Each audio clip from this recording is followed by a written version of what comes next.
Keith Smith, RealGM.com, FanRag Sports NBA. Also, you look at the NBA offseason. We'll dive into that, the NBA playoffs, and get Keith's take on it all as he joins us now on the Sports Bash 97.3 ESPN. Keith, tell him that's a good bet. Cleveland tonight wins big.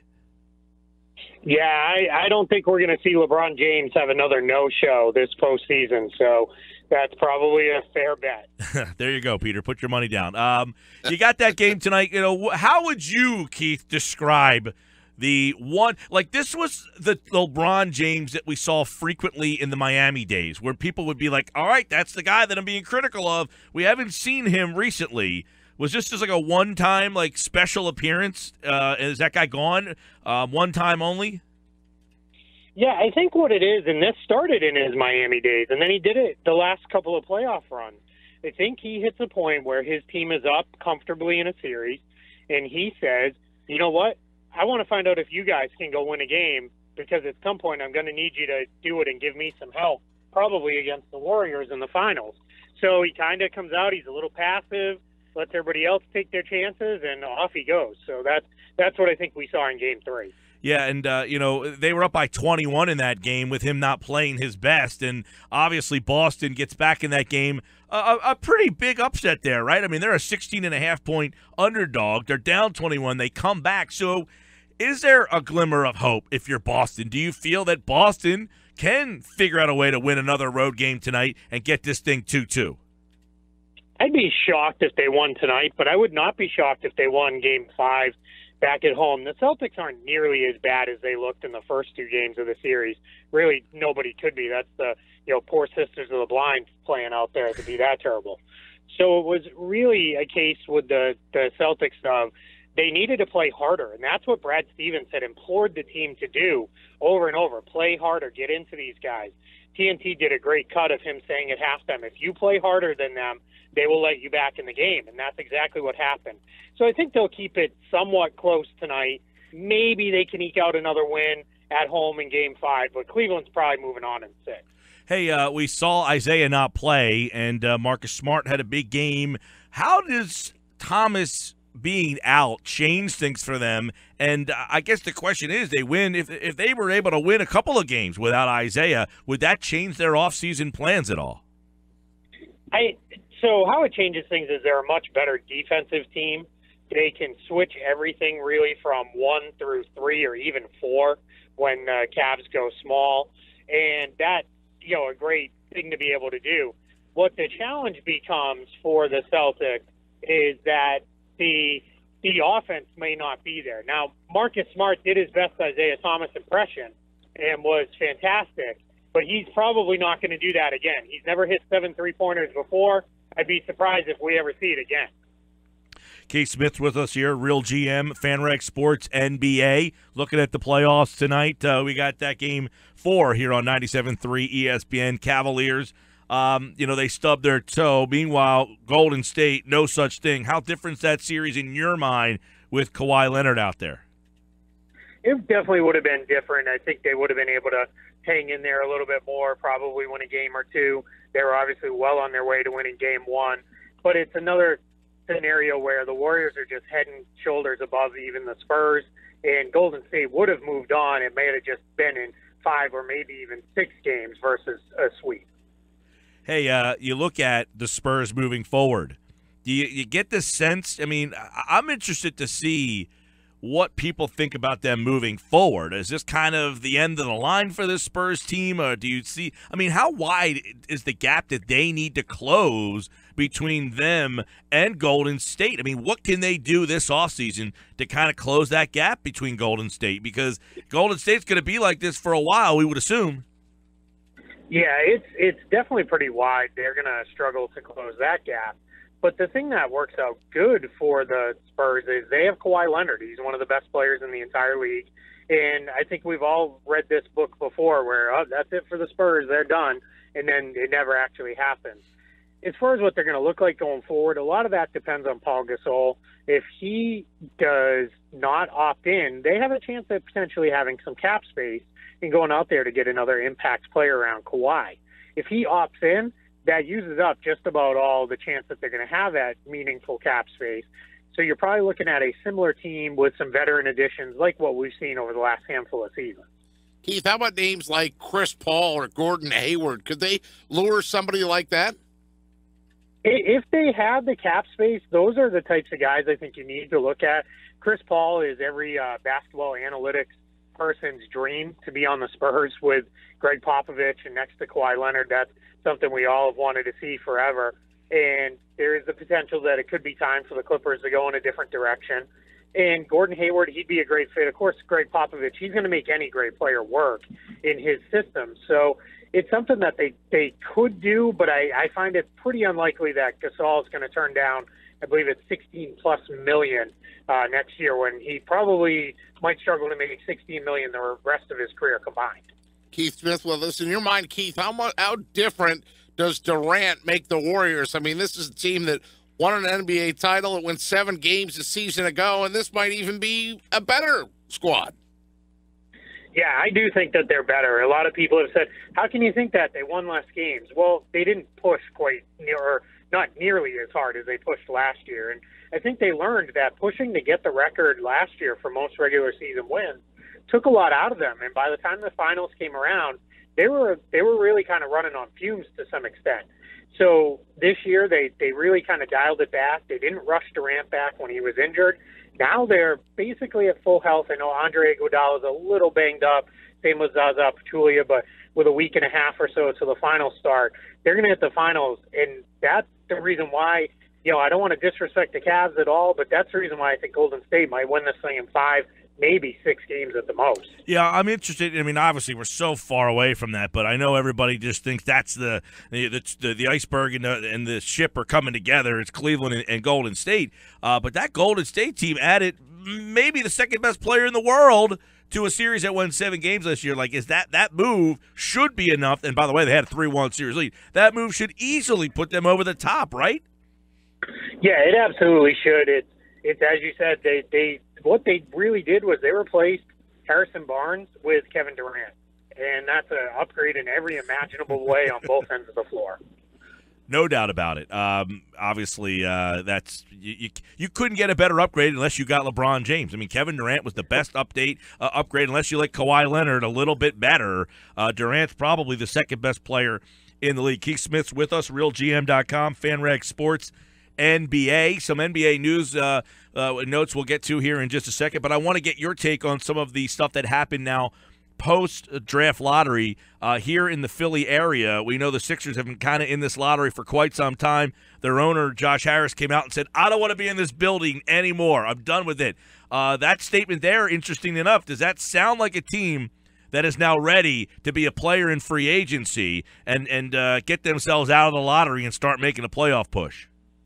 Yeah, I think it is time. We have seen them make high pick after high pick, and they are well positioned now. They've got all the guys in place that it's target a guy who's probably going into his second contract, maybe a veteran or two. They still have a mountain of cap space.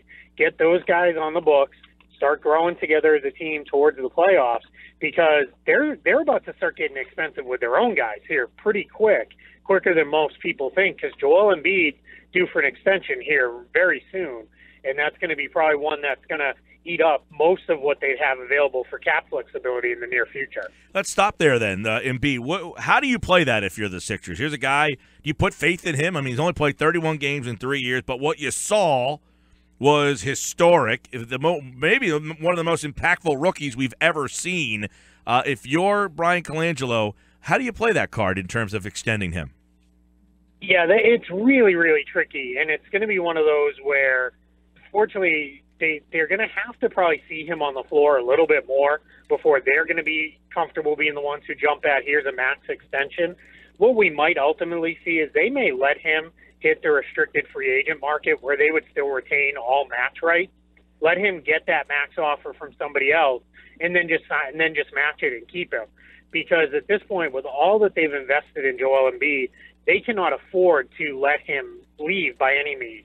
So, and it's going to be scary. It's going to be one of those of, wow, we're going to hand this guy close to $30 million a year and hope for the best. Keith, while we're on the topic of Embiid, Mike and I debated yesterday if he should be the Rookie of the Year. I say Saric because of the number of games Embiid played. Mike says yes. Where do you stand if you had a vote? I'm going to actually anger both of you because I think it's Malcolm Brogdon of the Milwaukee Bucks. Wow. And the reason why is Brogdon was so good for them on a playoff team, and that helped swing it a little bit for me. But if we're just talking the two Philadelphia guys, I lean Dario Saric just because he was on the floor so often. He was so good by the end of the season, the way he had played, especially when he became a full-time starter. So it's really between Saric and Brogdon for me, just because I can't give a season-long award to a guy who played in less than half of the game. Let me ask this question, because I went with Embiid because of his impact. And one of the reasons I went with Embiid was not only his impact, because, quite frankly, they won more games in 1 month with Embiid than they won all of last year. Because the reason I went with Embiid, because there was really enough. Because somebody texted in and said, you wouldn't give the MVP to someone who only played 31 games. And my answer was because there would be more candidates for the MVP award. How many games, like Saric, his impact really happened in a 25-game span when Embiid went out.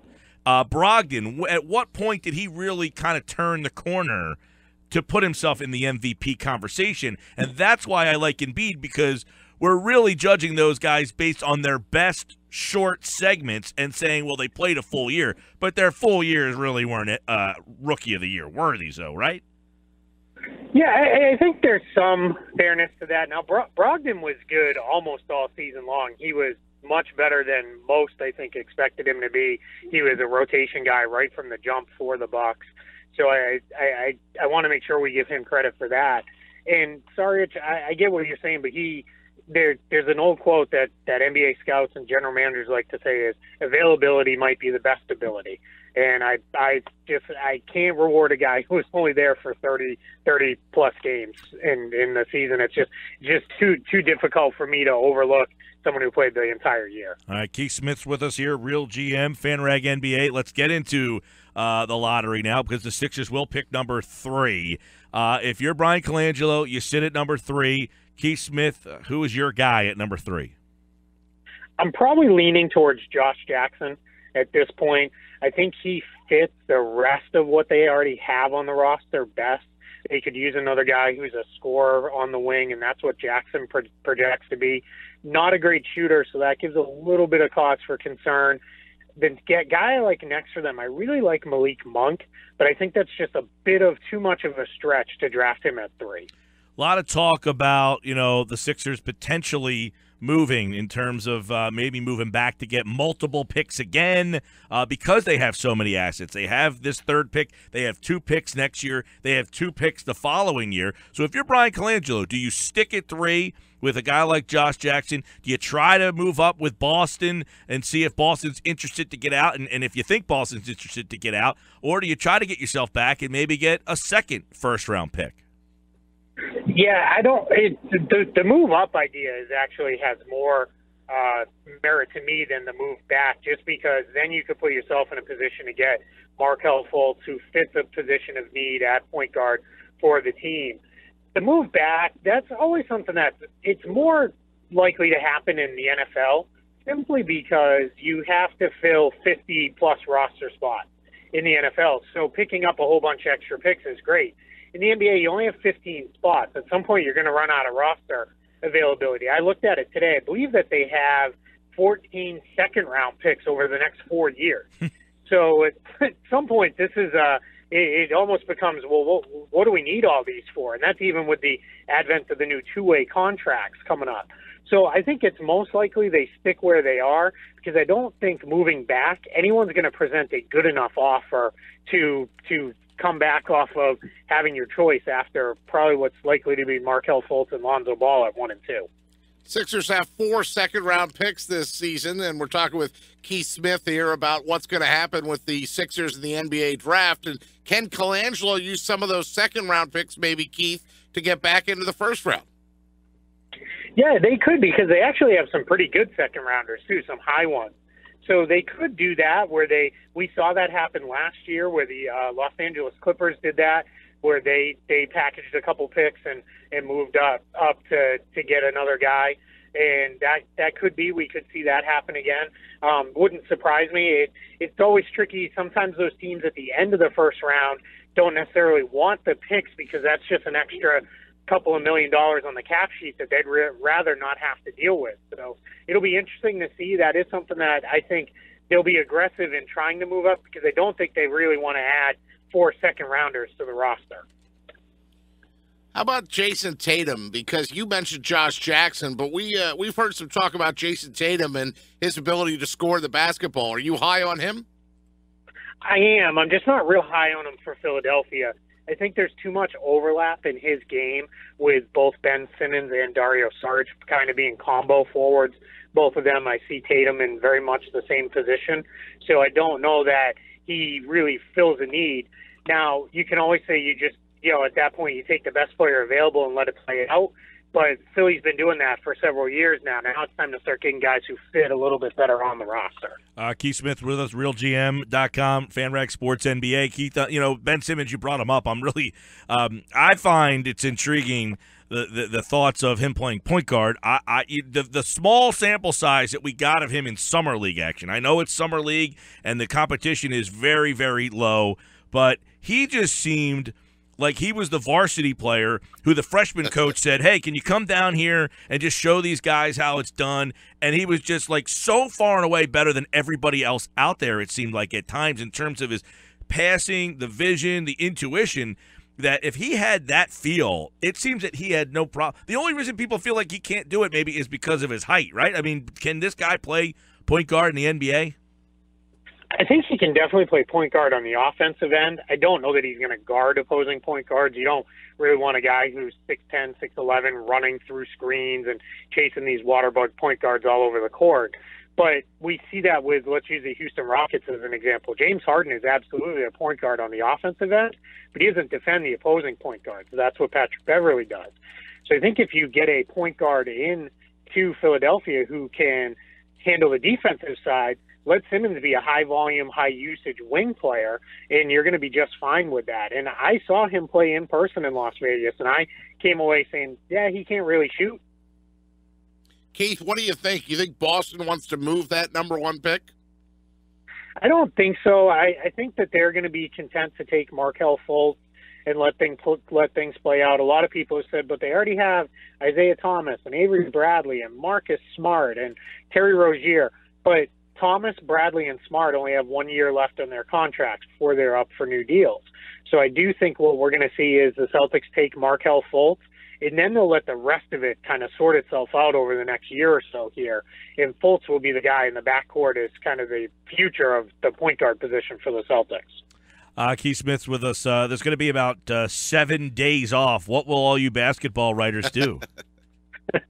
I know I'm going to catch up on some DVR. I'm pretty far behind. My wife has been nagging on me to catch up on some of the shows we haven't been watching. I think she's tired of watching 30-point blowouts, so I'm going to throw her a bone, and we'll catch up on a couple of the shows. Yeah, there's been a lot of bad playoffs here, and it's like the NBA has come into this world. It's almost like I liken the NBA to NFL quarterbacks. There's like 3 really good ones. You have that second tier that are like, okay, they're good, but, and then there's just like a slop at the end. It's between the fact that there's only 2 teams that people believe in. You've got not half, but 6 or 7 teams that prefer losing. The league is in a really interesting spot right now.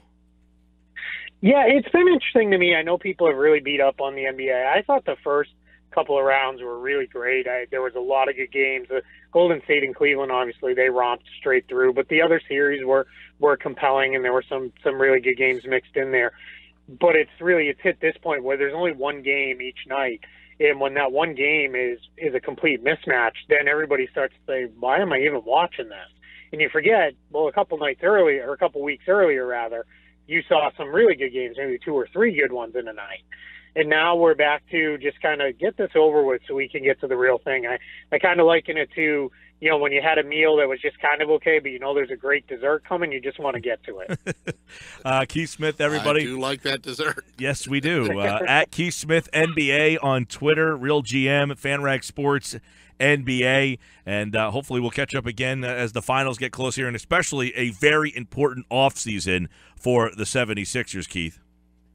Absolutely, it definitely is. There's a lot of intrigue this year. It's probably time to push that rebuild towards the playoffs. Let's see if they can do it. We'll be all over that, Keith. We appreciate the time, pal. Thank you. I appreciate it. Have a great day.